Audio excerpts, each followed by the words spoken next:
Olá, nós estamos aqui hoje com Priscila Lapa, que é cientista política. Seja bem-vinda, Priscila. Olá, tudo bem? É um prazer estar aqui conversando com vocês. Priscila, nós estamos em ano de eleição para a presidência da República. E a gente vê que o Nordeste está em disputa, né? Em várias narrativas. A região, ela tem de fato uma importância diferente em relação às outras regiões? Pois é, Helena, eu costumo dizer que o Nordeste ele acaba tendo uma importância quantitativa e qualitativa no processo eleitoral. A gente não pode menosprezar uma região para uma eleição nacional, para uma eleição presidencial, uma região que tem simplesmente o segundo maior colégio eleitoral do país. Então, é uma região que tem suas especificidades, como todas, né? O Brasil é um país muito diverso e o Nordeste acaba tendo traços identitários de cultura política, inclusive, muito específicos, mas ele quantitativamente representa, né, um peso significativo no processo eleitoral, justamente por esse tamanho desse eleitorado. Além disso, temos essa questão, digamos assim, qualitativa, que ela é menos numérica e muito mais simbólica e de narrativa. O Nordeste ele sintetiza alguns dos problemas, dos graves problemas que acometem a sociedade brasileira, do ponto de vista, sobretudo, de uma desigualdade estrutural entre classes, que provoca realmente, coloca a região, né, numa situação de, digamos assim, de condição especial em relação quando você vai construir uma agenda eleitoral. Seguindo nessa questão, né, Priscila, você acabou de fazer aí essa relação, né, das políticas públicas e do acesso a direitos na região Nordeste em relação às eleições. A gente sabe que essa realidade, ela muitas vezes é usada de maneira xenofóbica para colocar, né, o eleitorado da região como se votasse mais pela barriga, né, como dizem, e não pela mente. Olha, essa discussão sobre o voto mais pragmático, digamos assim, que é aquele voto motivado por interesses menos ideológicos, por interesses, né, de cunho pessoal, né, como se fosse assim, o eleitor que vota para resolver os problemas que afetam a sua vida, numa relação de uma barganha política com os seus representantes, e versus aquele voto mais, digamos assim, de opinião qualificado, que seria um voto guiado ideologicamente e que seria, portanto, um voto qualitativamente superior. Há muito tempo que a ciência política se debruça nesse debate, observando que não faz sentido, que no fundo todo voto ele é pragmático, né? Por mais que a gente, nossas ideologias elas são constituídas a partir dos nossos interesses, percepções, valores e visão de mundo. Dificilmente alguém escolhe um representante achando que ele pode representar uma piora para a sua vida ou para a vida da sociedade onde você está inserido. Então, no fundo, todo voto é motivado, né, por questões individuais também. A Bahia, ela é o principal eleitorado do Nordeste, né? É, Quem vence na Bahia, vence no Nordeste? Acaba que tem um peso muito significativo quantitativo, né? Qualquer colégio eleitoral, por exemplo, isso se fala também sobre São Paulo quando a gente olha o conjunto nacional, né? Quando se olham as capitais, quando você pensa numa eleição para governador, por exemplo, aqui no estado de Pernambuco, muito se fala que candidatos que ganharam as últimas eleições para governador ganharam também na capital, pelo peso quantitativo que um reduto eleitoral desse tem. Então, ele desequilibra a disputa. No caso da Bahia, ele é o maior estado do Nordeste em termos populacionais, em número de municípios, em número de colégios eleitorais.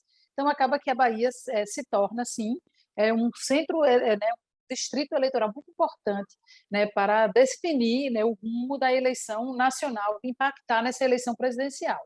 Priscila, como a gente falou, né, o Nordeste está em disputa. E a gente vê que é uma narrativa bem direta, assim, né, sendo disputada entre os principais candidatos à presidência da República, que no caso, né, como as pesquisas apontam, seria o ex-presidente Lula e o presidente Jair Bolsonaro. O que é que essa identificação com a região ela pode gerar nos resultados da eleição? De fato, esses dois grandes líderes que hoje polarizam as pesquisas, que, né, protagonizam as pesquisas eleitorais até o momento, eles têm uma relação com o Nordeste, seja identitária, como o ex-presidente Lula, que é nordestino e que, durante os seus governos, ele trouxe simbolicamente a região para o centro da discussão nacional, e por isso que ele, ao longo de toda a sua trajetória política, ele sempre foi aprovado, avaliado aqui na região, e candidatos correlacionados ao lulismo também, historicamente, têm chances, têm uma projeção eleitoral fortalecida na região como um todo. e isso é verdade também no contexto de 2022, ao mesmo tempo que o presidente Bolsonaro entendeu que sem a conexão com esse público, com essa fatia do eleitorado nacional, é muito difícil vencer as eleições. Então, por isso que ele vem desde o início, ainda que de forma muitas vezes caricata, né, fazendo uma simbologia de gestos para a região, tentando demonstrar dentro dessa disputa narrativa de que também se importa com a região, de que a região também é alvo, né, das suas preferências estratégicas enquanto gestor da nação. Priscila, nas últimas eleições para governo do Estado, né, dos estados, a gente, enquanto Nordeste, caminhou um pouco à esquerda, né? Um pouco mais à esquerda. A gente elegeu mais candidatos de esquerda. Bolsonaro, né, que representa aí uma candidatura de extrema-direita, ele não venceu, né, no Nordeste, apesar de ter ganho em 5 capitais. Qual é a tendência em relação a isso para a nossa região nas eleições deste ano? A gente tende aí também mais à esquerda? A gente tem, historicamente, um eleitorado muito com esse perfil de esquerda no Nordeste, justamente por esse discurso que a esquerda tem, ao longo né, de uma construção histórica, de tratar muito de perto essa questão da desigualdade, do combate à fome, à pobreza. Esse é um discurso muito caro da esquerda, né, da igualdade.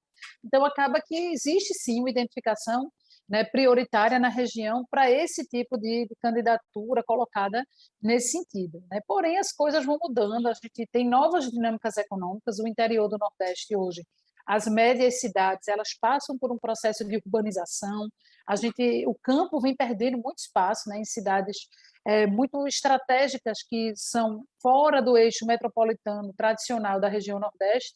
A gente tem hoje um outro perfil econômico. Priscila, o Nordeste ele é berço, né, de muitas lutas sociais, não só, por exemplo, de desigualdade social e de exploração, né? Quais pautas devem prevalecer no calendário político da região nesse período de eleição e pós-eleição?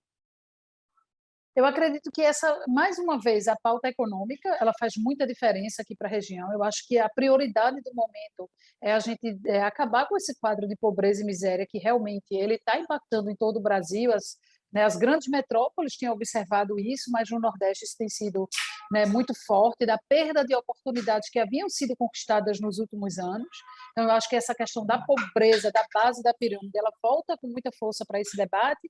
Isso tem que ser a agenda dos próximos governos, independente de quem vença as eleições, e eu acho que sim, essa retomada de uma dinâmica econômica que começou a acontecer na região Nordeste, a partir de novos investimentos que foram feitos, inclusive na formação de uma mão de obra mais especializada, quando a gente teve, por exemplo, a expansão de centros universitários. Priscila, a gente agradece a sua participação aqui no Trilhas do Nordeste e até a próxima. Eu que agradeço a oportunidade, é sempre muito bom poder conversar sobre a nossa região e sobre política. Até a próxima.